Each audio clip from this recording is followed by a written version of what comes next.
Kita jumpa lagi pada mata kuliah struktur beton untuk adik-adik mahasiswa semester 4, program studi Diploma 4 MPK, jurusan Teknik Sipil, Politeknik Negeri Bali.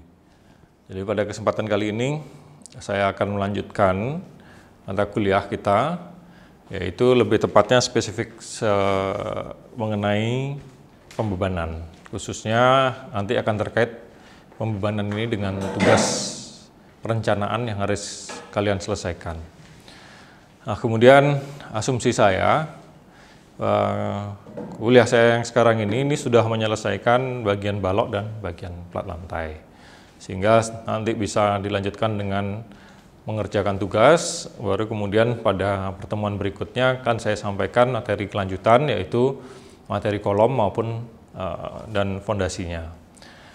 Baik, untuk selanjutnya saya jelaskan sedikit tentang pembebanan, tentang balok dan plat lantai. Jadi begini, pembebanan ini adalah awal ya dari semua perhitungan. Jadi sebelum kita lanjut ke mekanika teknik, tentunya kita harus tahu beban yang bekerja dulu pada sebuah struktur bangunan.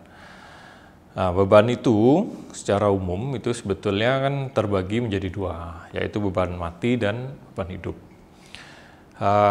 Gimana beban mati? Beban mati itu adalah pada struktur-struktur atau elemen-elemen yang tidak berubah atau berpindah atau sifatnya permanen di sana. Namun untuk beban hidup itu yang kebalikan daripada beban mati, yaitu di mana beban-beban yang bekerja yang kita kelompokkan sebagai beban hidup itu adalah beban-beban yang sifatnya temporary, bisa bersifat sementara, bisa juga berubah. Artinya pada tempo tertentu dia akan tidak ada. Namun demikian ada juga beberapa kriteria yang menyebutkan beban-beban tertentu itu adalah beban mati, misalnya keramik gitu ya. Terutama yang terkait dengan hal-hal yang ada kaitannya dengan arsitektural, misalnya dinding, kusen, plafon, kemudian lantai keramik, itu ada yang mengelompokkan dia sebagai beban mati. Tetapi saya cenderung mengelompokkan hal-hal tersebut itu sebagai sebuah beban yang saya sebut sebagai beban arsitektural dan saya masukkan ke dalam beban hidup, bukan kepada beban mati. Karena bagaimanapun juga, walaupun dia sifatnya itu jangka panjang, bahkan kadangkala arsitektural ini adalah selama gedung itu juga, namun arsitektural ini masih ada kemungkinan untuk terjadinya perubahan tata ruang, perubahan penggantian keramik, mungkin bosan dengan keramiknya atau ingin penyegaran gitu ya. Tentunya harus ada hal-hal yang baru dilakukan. Nah, ini menyebabkan dia saya kelompokkan sebagai beban hidup gitu ya. Tapi secara prinsip yang penting diketahui beban paling tidak ada dua jenis beban, yaitu beban mati dan beban hidup. Nah, kemudian setelah kita tahu bahwa beban itu ada beban mati dan beban hidup, yang berikutnya harus kalian tahu adalah analisis struktur dari sebuah struktur. Ya, analisis struktur itu kalau bahasanya kalian itu adalah mekanika teknik. Nah, mekanika teknik itu dapat kalian lakukan untuk mendapatkan gaya dalam gitu ya. Untuk mendapatkan gaya dalam yang di dalam ada momen, kemudian ada lintang dan normal, MDN gitu biasanya kadang kalian sebut ya. Nah, ini harus dilakukan sebuah analisis. Nah, analisis tersebut kalau sekarang dengan bentuk portal yang semakin kompleks, dengan bentuk yang semakin tidak beraturan, dengan beban yang semakin banyak, nah, tentunya dibutuhkan teknologi yang maju. Jadi orang sekarang sudah mulai melakukan analisis dengan software. Ada banyak software sebenarnya yang dapat dimanfaatkan untuk melakukan analisis struktur. Namun secara sederhana, analisis struktur dapat kita lakukan juga dengan cara-cara yang sederhana, simplified, kita sederhanakan. Bahkan dulu sebelum ada komputer yang canggih, sebelum ada software, orang juga membuat suatu perencanaan struktur itu dengan langkah-langkah yang sangat sederhana. Banyak asumsi yang dipakai, banyak pendekatan-pendekatan yang diberikan, sehingga akan tetap menghasilkan gaya dalam, sehingga dapat dihitung juga kemampuan struktur atau luas tulangan dan seterusnya. Nah, begitu ya. Nah, ini adalah sekarang materi kita saya kasih cara pendekatan yang sederhana. Tetapi ingat ya, kita tidak akan membahas mekanika teknik terlalu jauh. Ini hanya sekedar pengantar saja, tetapi pembebanannya kita coba lakukan pendekatan sehingga kita bisa terbayang gimana sih sebetulnya pola pembebanan yang terjadi pada sebuah struktur gedung, gitu ya. Nah, baik. Pertama kalau kita perhatikan sebuah gedung itu gambar dari gambar ya. Pertama itu ada gambar tampak, apa namanya, set plan, denah plan, kemudian ada dilanjutkan dengan denah, ada tampak, ada denah lantai 1, lantai 2, ada tampak depan, tampak samping, gitu ya, bahkan kiri kanan juga kadang ada. Kemudian juga pasti ada gambar potongan. Gambar potongan yang membelah bangunan baik dalam arah X maupun arah Y. Bahkan kadang-kadang kalau setiap ada perubahan yang terjadi pada bentuk bangunan itu juga perlu dibuatkan potongan karena terjadi perubahan-perubahan. Nah, makanya gambarnya paling tidak ada gambar set plan, ada gambar denah, ada gambar tampak, ada gambar potongan. Nah, ini gambar-gambar ini yang disebut dengan gambar arsitektural. Ya, nantinya tentunya ini gambar basic ya, gambar dasar yang minimal harus ada. Tetapi tentunya akan banyak lagi gambar arsitektural yang diperlukan gitu ya kalau kita detailkan semuanya. Nah, setelah gambar pokok yang tadi yang saya sebutkan itu, biasanya perencanaan akan dilanjutkan dengan hitungan analisis struktur. Nah, dari situ nanti akan menghasilkan gambar detail teknik sipil. Nanti bisa gambar detail portal, detail penulangan plat lantai, detail penulangan kolom, penulangan balok, detail atap bahkan juga ada, kemudian ada detail fondasi, bahkan fondasi telapak, fondasi tiang pancang maupun fondasi dangkal pun juga semuanya harus ada. Bahkan ada gambar yang lebih detail lagi ya, yang menyorot pada satu bagian. Nah, logikanya sederhana, pada kalau kita membayangkan sebuah tampak atau potongan dari gambar, maka yang pertama paling atas itu akan didahului dengan sebuah atap. Nah, atap ini akan bertumpu. Atap itu punya tumpuan di ujung-ujung, ya tumpuannya kita sebut A dan B gitu misalnya. Maka A dan B itu akan memberikan reaksi perletakan. Nah, bagi struktur yang di bawahnya, tentunya reaksi perletakan ini merupakan sebuah beban. Jadi kalau atapnya ditaruh, atap itu akan membebani struktur yang bawahnya. Nah, itu adalah reaksi peletakannya. Nah, atap itu apakah nanti terletak di kolom ataukah terletak di atas balok? Jadi kalau di atas balok dia menjadi beban P bagi balok. Kalau dia di atas kolom, maka dia beban P langsung di atas kolom.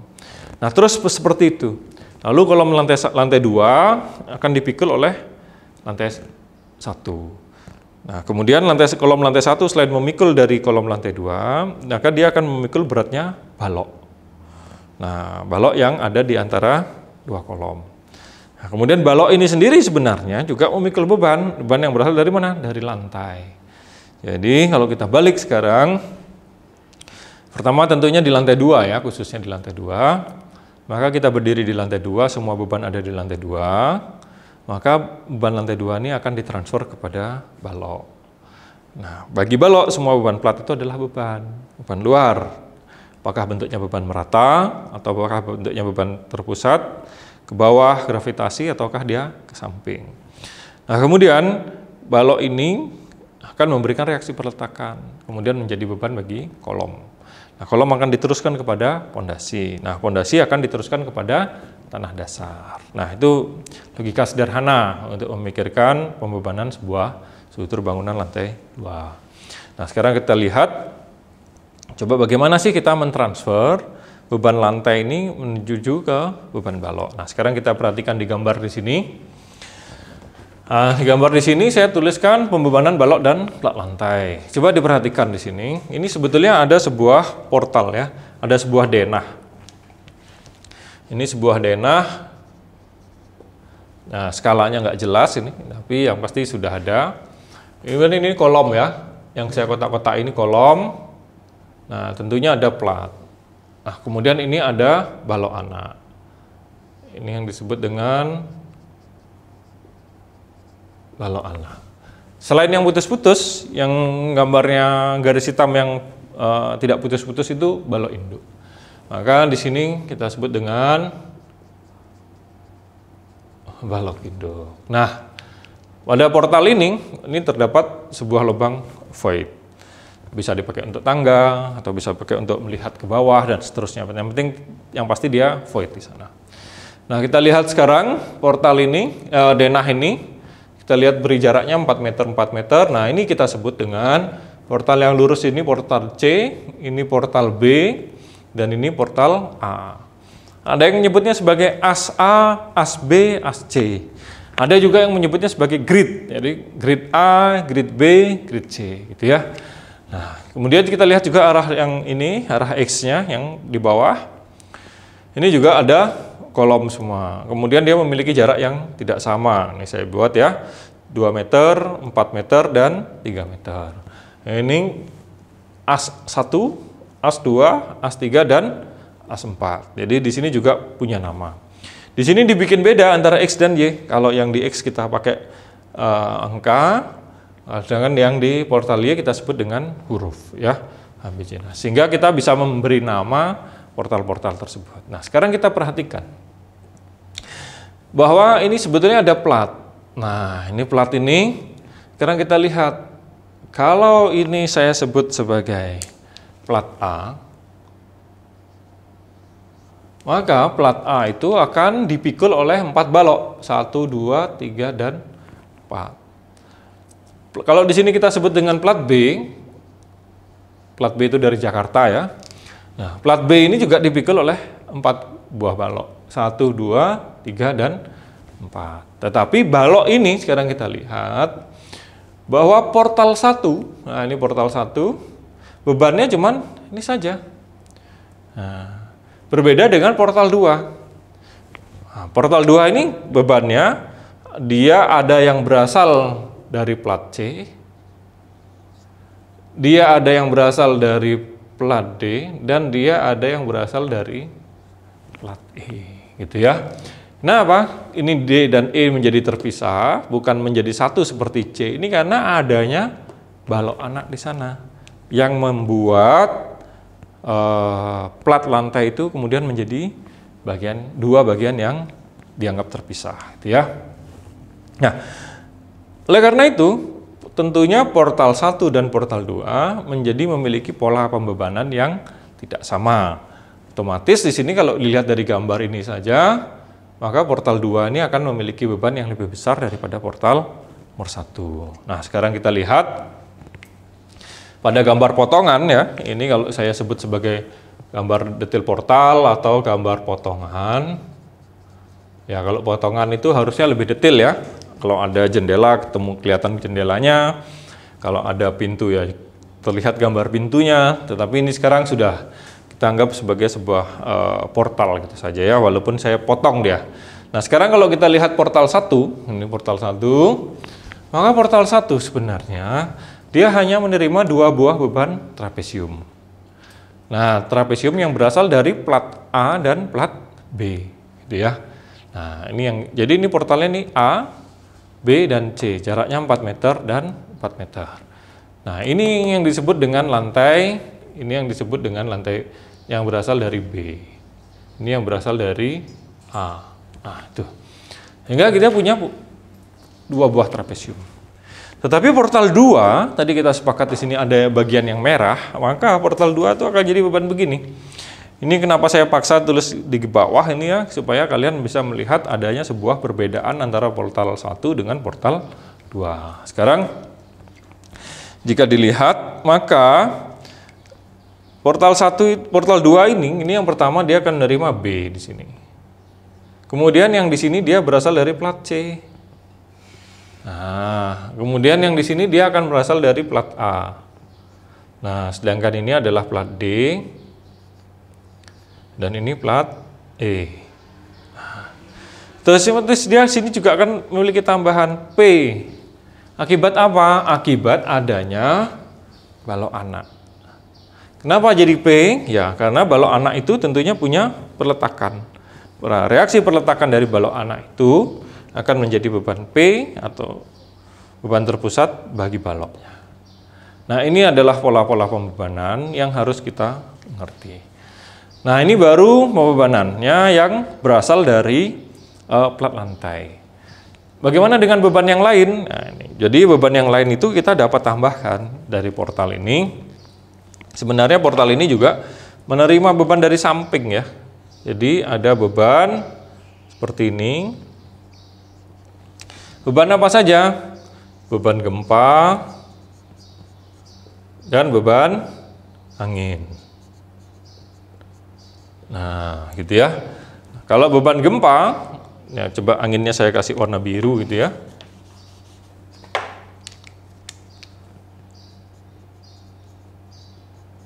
Nah, gitu. Gimana dengan beban gempa? Beban gempa itu jadi begini.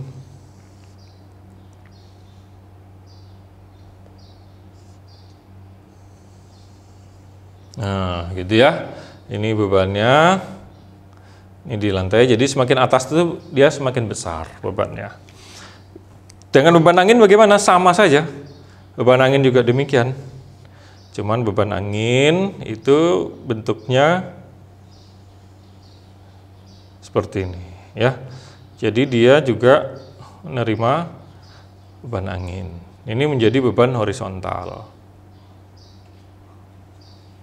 Nah, jadi kalau kita bisa menghitung berapa sih sebetulnya gempa yang ingin kita idealisasi bekerja pada simpul-simpul ini atau titik buhul ini. Nah, ini kita bisa hitung. Demikian juga untuk beban angin. Otomatis sekarang semua sudah memiliki beban. Nah, kalau sudah memiliki beban seperti ini, maka portal di sini baru bisa dianalisis. Nah, ini baru kita lihat tadi baru pada AS1 dan AS2. Tentunya kalau kita ingin detailkan lagi, tentunya di AS3 dan AS4 tentunya akan berbeda semua. Jadi semua sebetulnya kalau dilihat dari sebuah denah ini potongan ini ya, pada portal 1, portal 2, portal 3, dan portal 4 ini sebetulnya memiliki beban yang beda semua. Sehingga kalau kita berbicara idealisme, maka ini sebetulnya memiliki beban yang tidak sama. Otomatis dimensinya juga tidak sama, gitu ya. Nah, bagaimana dengan portal yang lain? Masih ada lagi portal A, portal B, dan portal C. Nah, ini juga tidak sama. Portal A, B, dan C tidak sama, sehingga sebetulnya kita punya 7 portal yang harus kita evaluasi terhadap struktur sederhana atau denah sederhana yang ada di sini. Jadi denah sederhana ini aja sudah 7 gitu ya, apalagi denah yang rumit. Nah, itu yang jadi persoalan. Nah, itulah yang harus kita evaluasi. Nah, kalau sudah seperti ini, Anda dapat lakukan langkah-langkah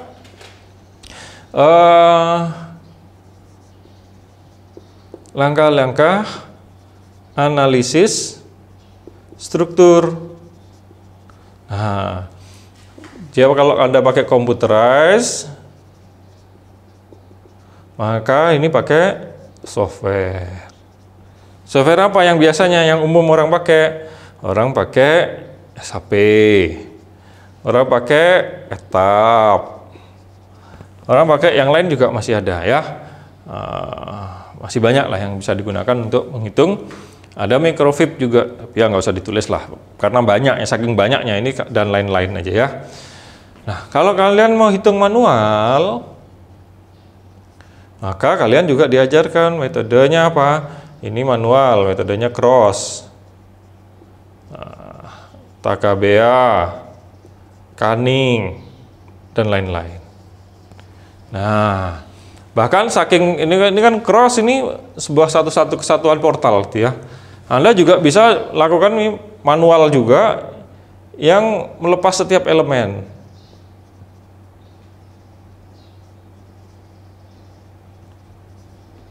Nah, maksudnya gimana? Ya, kita keluarin, kita copot, ya bisa aja. Sekali lagi, yang paling perlu diketahui, bangunan sipil itu bangunan yang penuh dengan asumsi.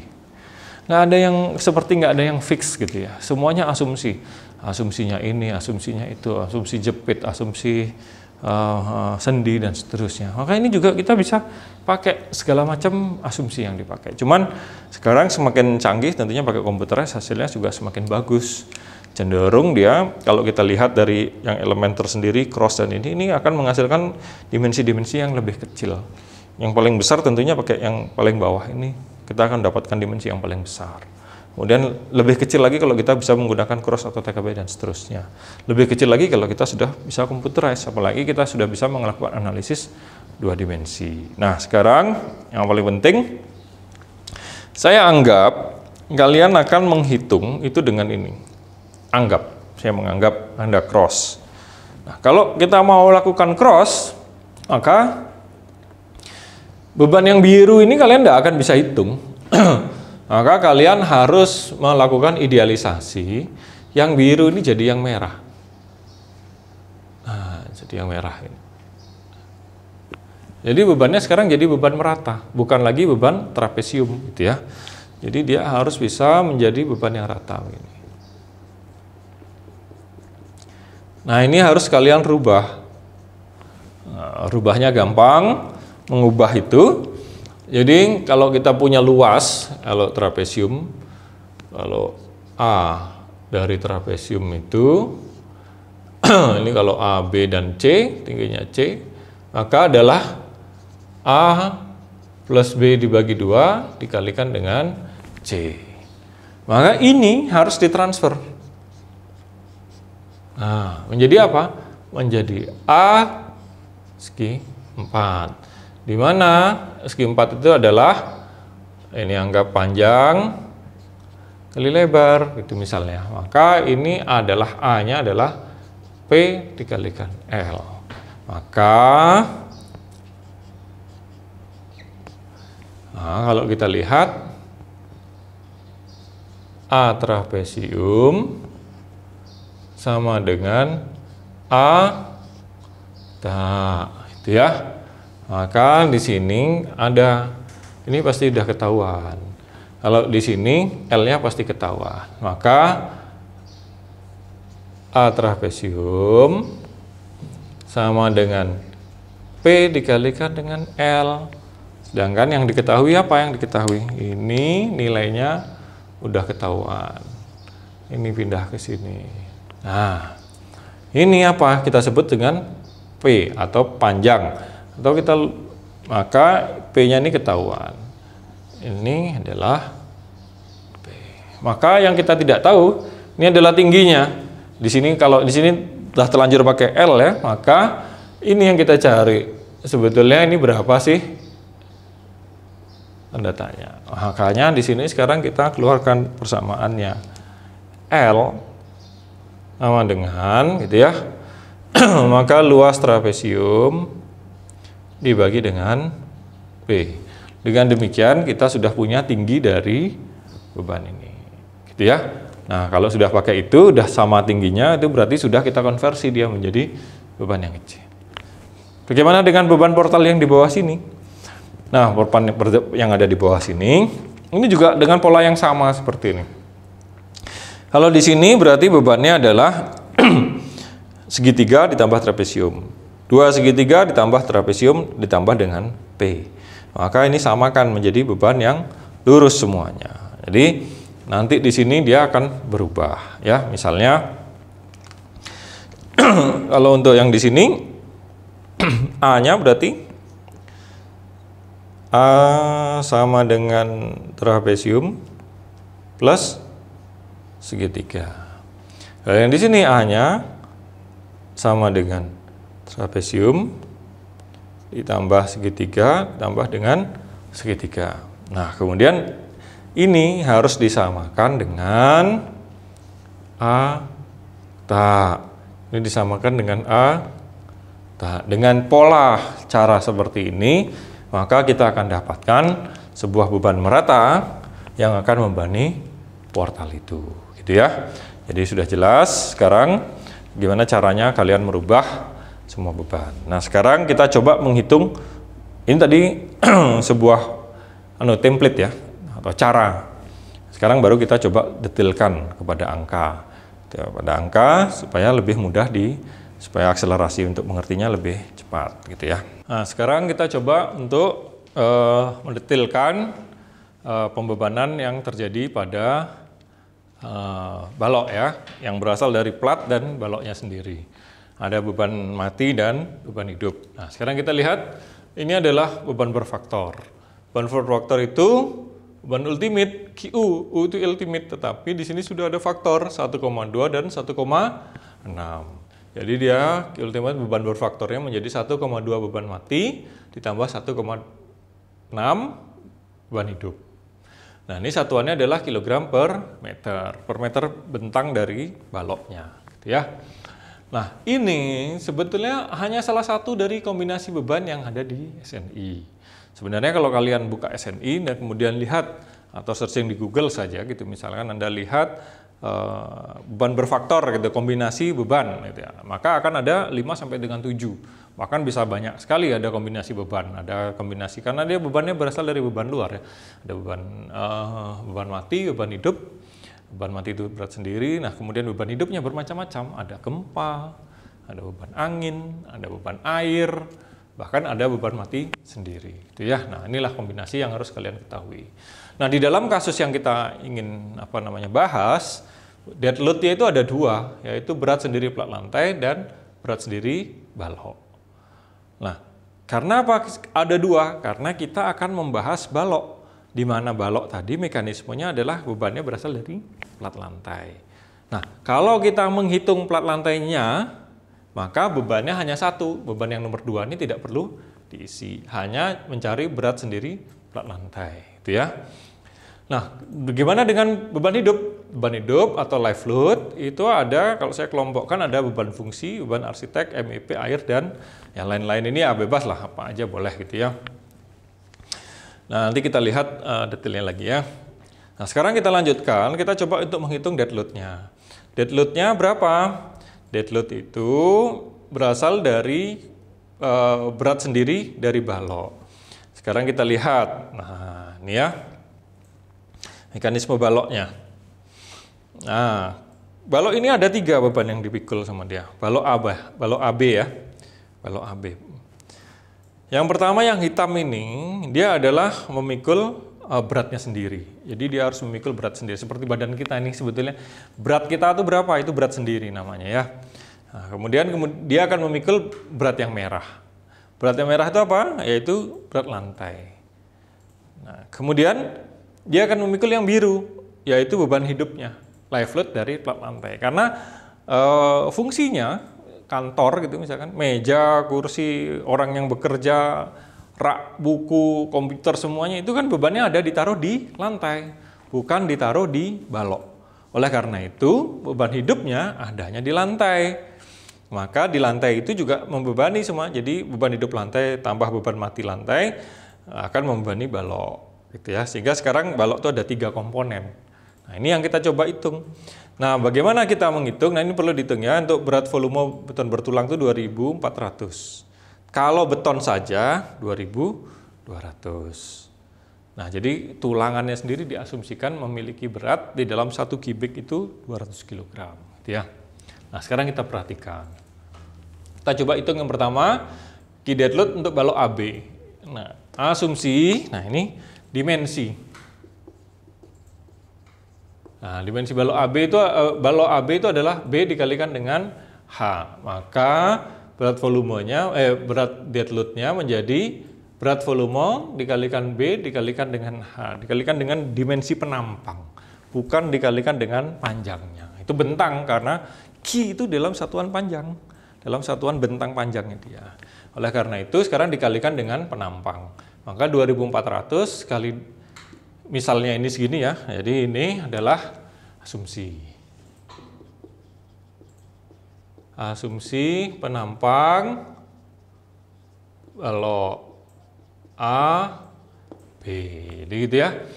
Maka ini satuannya kilogram per meter pangkat 3, ini meter, dicoret, maka menjadi kilogram per meter. Maka kita baru selesaikan satu yaitu dari berat sendiri balok AP.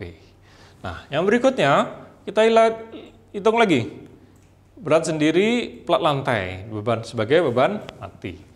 Nah, tadi kita sudah jelaskan di papan yang tadi, Ada yang bentuknya segitiga, ada yang bentuknya trapesium. Nah, sekarang kita lihat. Ini kita lihat perbandingan luas. Jadi perbandingan luas antara apa? Antara trapesium dengan segi 4. Nah, ini kan dengan segi 4. Kenapa? Karena di dalam MECTEC itu, dalam manual perhitungan cross gitu, Anda harus punya beban yang merata. Kalau kalian pakai beban yang tidak merata, ujungnya ada perbedaan, nanti akan sulit biasanya untuk menghitung bidang momen yang ada di sana. Kecuali Anda menghitungnya menggunakan software. Nah, tetapi kalau hitung manual, maka sangat disarankan untuk melakukan konversi bentuk luas dari bentuk trapesium atau bentuk segitiga atau bentuk apa saja ke dalam bentuk segi 4 yang relatif gampang dihitung, gitu ya. Nah, sekarang kita perhatikan dulu luasnya. Maka luas trapesium itu kalau di sini adalah simbolnya A, di sini L itu mengikut dengan bentang di sini. Ini bentangnya adalah 4 meter, ini adalah L-nya, gitu ya. Maka di sini A dengan tingginya C, maka luasnya adalah A dikalikan, ini bukan B, tapi ini adalah L. A ditambah L dibagi 2 dikalikan C, maka kalau L-nya 4, maka di sini menjadi 4, 2, dan 1, gitu ya. Maka di sini, karena 1 ini kan Anda lihat nanti di denah ya, dia tingginya 1. Maka di sini menjadi 4, 2 ditambah 4 dibagi 2 dikalikan 1, ini sama dengan 3. Ini kan 6 dibagi 2 dikalikan 1. Maka jawabnya 3 meter persegi. Luas dari trapesium. Nah, ini adalah luas trap. Nah, luas trapesium. Sekarang luas segi 4-nya gimana? Ini luas segi 4-nya. Luas segi 4 itu tadi adalah L, sama-sama L dia. Tapi dikalikan dengan tingginya dia. Saya pakai simbol yang berbeda, T gitu ya. Maka dia luasnya adalah L dikalikan dengan T. Nah, kalau luasnya adalah 4 kali T. Kenapa 4? Karena kita tahu ini bentangnya 4. Maka dia 4 kali T. Maka sekarang kalau kita lihat perbandingan, ini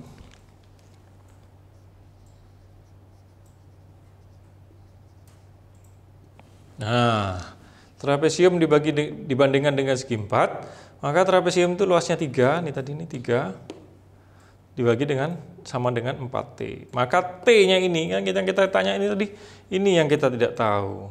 Ini kan, nah ini kan dia lebih, maka dia adalah T sama dengan 3/4. Maka dalam ini satuannya adalah 3/4 meter. Gitu ya. Nah, setelah kita tahu perbandingannya, mau rubah trapesium menjadi segi 4 itu adalah dengan tinggi 3/4, baru sekarang kita lihat angka. Berapa sih angkanya? Karena kita lihat di sebelah sini. Nah, ini adalah key dead load dari plat lantai. Arahnya arah lebar. Karena kalau kita kasih volume nanti dia tinggal dapat berat aja. Dapatnya satuannya jadi W gitu ya jadinya. Nah, ini kita lihat nih. Berat volumenya 2400 kali tebal platnya. Nah, apa ini? Ini saya kasih keterangan. Ini adalah asumsi tebal plat lantai, yaitu 12 cm. Nah, maka dia kalikan 0,12 kalikan dengan 3/4. 3/4 tadi itu yang arah lebar. Jadi arah lebarnya tuh 3/4. Gawat nih gambar ini ya. Nah, jadi 3/4 itu arah lebarnya. Nah, gitu ya. Nah, setelah itu kita dapat, kalau kita kalikan 0 ini, kalikan ini, kita dapat sebuah angka. Satuannya kilogram meter. Nah, sekarang kalau kita lihat key live load-nya, ini sekarang live load, ini tadi dead load-nya. Nah, sekarang kita live load-nya. Sekarang kita lihat live load-nya, yaitu pertama tuh fungsi gedung. Misalnya dia sebagai kantor. Nah, ini harus diperhatikan. Ini misalnya sebagai kantor. Misalkan yang lain tuh ada gudang, ada sekolah, ada rumah sakit, ada pasar, dan seterusnya. Ini angka 250-nya nggak akan sama. Yang ini 250 ini memang untuk kantor dengan satuan kilogram per meter persegi. Nah, kemudian arsitekturalnya apa itu? Nah, saya mengelompokkan arsitektural itu sebagai beban hidup, bukan beban mati. Ada sebagian orang yang mengelompokkan dia sebagai beban mati, tapi saya mengelompokkannya sebagai beban hidup.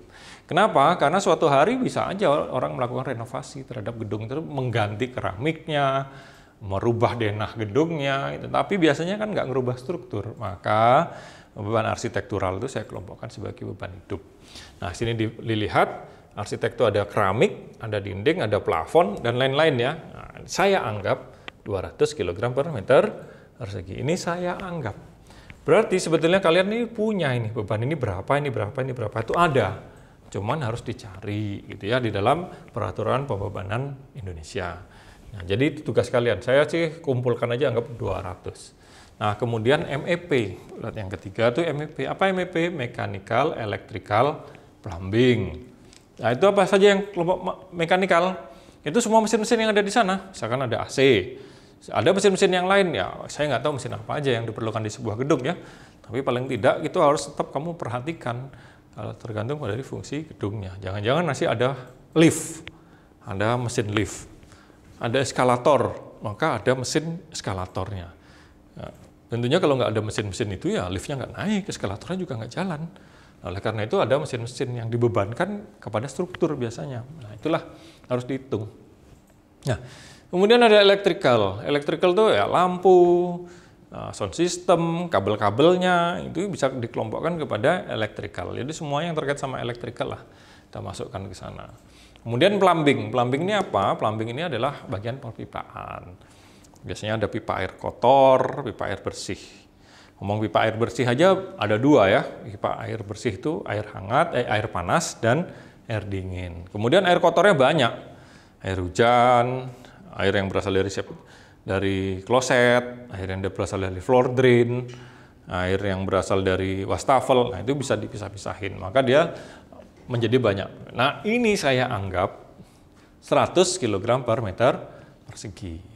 Ya. Nah, yang keempat ini ada genangan air. Enggak selalu harus ada genangan air. Kalau kita yakin ini memang tidak ada airnya, ya nggak perlu dihitung. Cuman saya ingin menambahkan saja. Dengan tinggi saya anggap 1 cm. Maka di dalam 1 meter saya anggap beratnya 10 kg per meter persegi. Yang lain-lain, apa ini? Waduh, ini nggak jelas deh. Nama lain-lain juga lain-lain ya. Jadi kamu harus kira-kira ada apa lagi sih gitu. Nah, itulah masukkan lagi. Artinya di breakdown lagi lebih detail. Saya anggap 10. Sehingga kalau saya total ini jumlahnya 250 tambah 200 tambah 100 tambah 10 tambah 10 totalnya 570 kg per meter persegi. Nah, berapa key dead load-nya? Karena ini masih meter persegi, nah harus kita rubah kan? Maka kita rubah. Jadi ini kita coret menjadi sekian ya. Titik-titik. Nah, sekarang kalau kita lihat, maka berapa sih jadinya Q itu? QU sama dengan 1,2 key dead load balok ditambah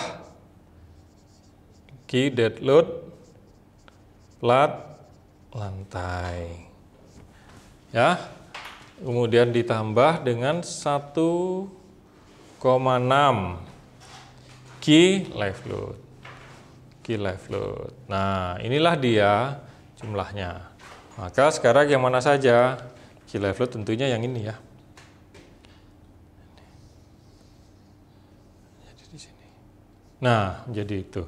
Kamu ganti ini kan key live load nih. Ini key live load. Masukkan situ angkanya jumlah. Kemudian key dead load-nya balok yang mana? Yang ini tadi. Ini pindah ke sini. Sret. Itu ya.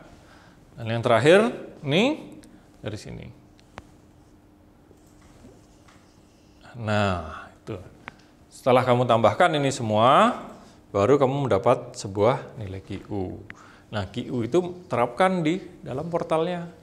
Kayak gimana sih portalnya? Kita tadi sudah bikin gini kan?